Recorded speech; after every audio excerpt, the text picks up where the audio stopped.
This OSHA violation of an elevator that starts moving before the doors close. Also, discount Daniel Day-Lewis.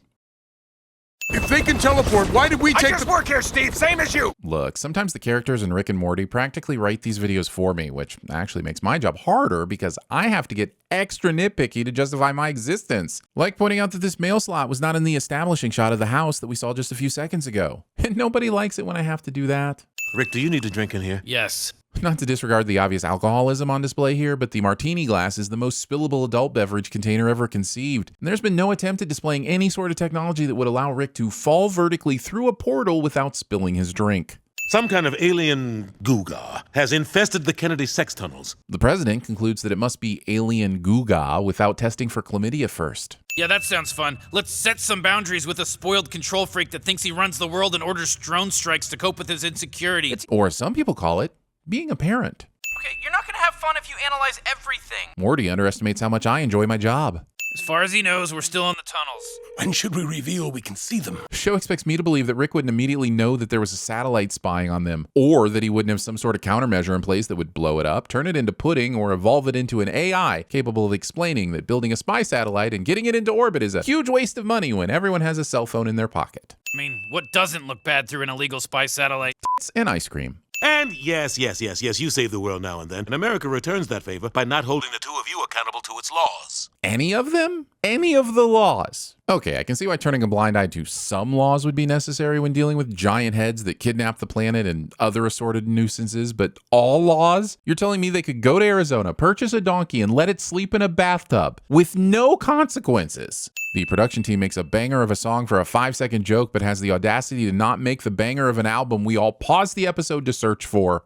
Just promise if the results are too strong, you'll use protection. By results, you mean Summer's choice, right? Right? How do you like that, Morty? The absence of torches here makes me question why this scene does not contain a Rick and Morty getting blown up by a fucking creeper that apparated out of nowhere, causing them to lose over 1,000 levels of XP farming and that damn netherite sword that they were saving for just the right occasion. Followed, of course, by having to work their way back from who the knows where to assess the damage and pray to the Ender Dragon that their carefully plotted cave system has not been flooded or filled with lava. Or, you know, something less specific. South Park did it 4 years ago, Morty. They're fast. Or we're slow. Me, every time I carefully craft my own version of a meme that I saw while eating breakfast, only to discover it has somehow become a thing, enjoyed being a thing, and is now no longer a thing before my coffee has hit room temperature.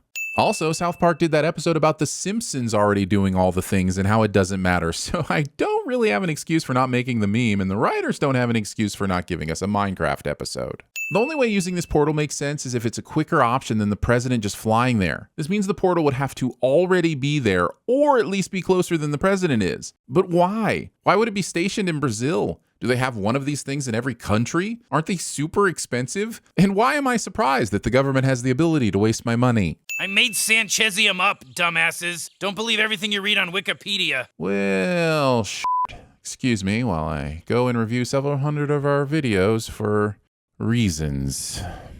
I don't doubt a bar like this exists somewhere in the multiverse, but wouldn't it make more sense for the footwear on the Torcosaurus Sex to go all the way up to the heel, inverted secondary knee? Whatever it is, this current setup does not look twerkable. What does this mean? This means nothing. Jesus, pull forward and park. Even with all the sci-fi hijinks in this episode, somehow the show finds a way to make one of the funniest moments out of a simple frustration caused by miscommunication. Thank you to everyone involved, and especially Keith David, for bringing this hilarious character to life. Israel and Palestine have announced a permanent ceasefire. What? They signed something called the Pretty Obvious If You Think About It Accord. Rick proving he could do more to help mankind in an afternoon than anyone else could do in 10 lifetimes, but he'd rather dick around in his garage. Cliché. An anonymous American diplomat took them to a Star Wars cantina where they smoked perspective-enhancing alien pheromones through a laser hookah. I see no laser. I demand a laser hookah. Oh, and peace in the Middle East.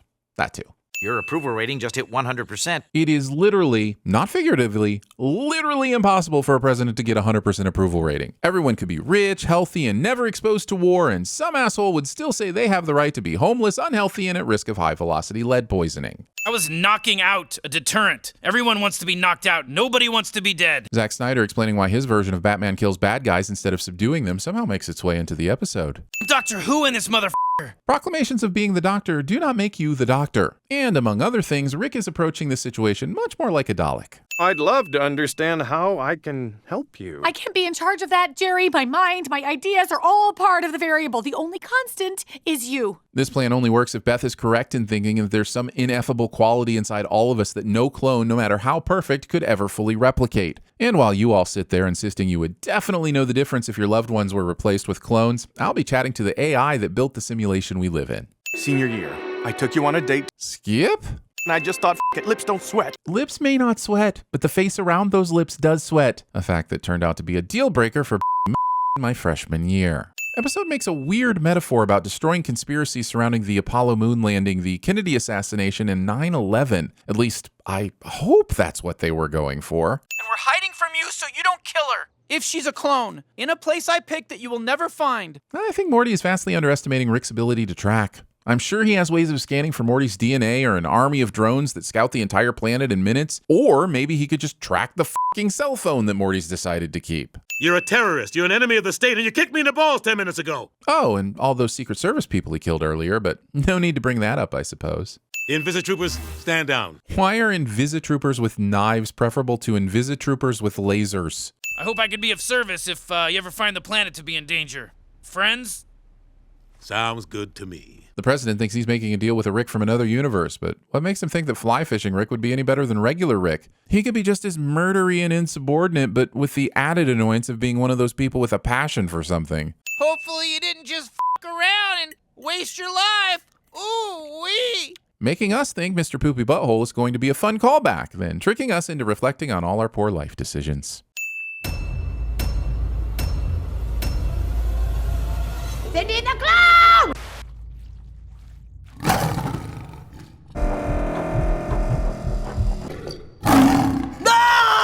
Tell him Rick and Morty just blew off America. Hey, phrasing! Yes, you save the world now and then. And America returns that favor by not holding the two of you accountable to its laws. Diplomatic community. Wouldn't go well? Can you elaborate? Because of the implication.